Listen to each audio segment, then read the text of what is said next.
நம்ம இட்லி பொடி செய்யலாம். கடலைப்பருப்பு போட்டுக்கலாம், ஒரு கப் அளவு. உளுந்து போட்டுக்கலாம், மிளகு கொஞ்சமாக போட்டுக்கலாம், சீரகம் கொஞ்சமாக போட்டுக்கலாம். இதை ஃப்ரை பண்ணிக்கலாங்க.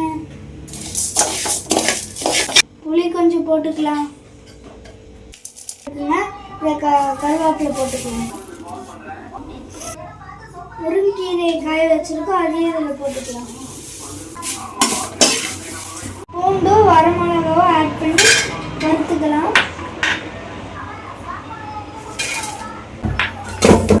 கொஞ்சோண்டு இதில் பெருங்காயம் ஆட் பண்ணி மிக்சியில் போட்டு அரைச்சிக்கலாம். அரைச்சிட்டு வந்தாச்சுங்க, நம்மளோட இட்லி பொடி ரெடி.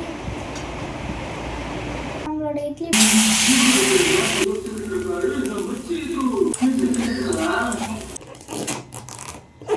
செம்மையாக இருக்குங்க.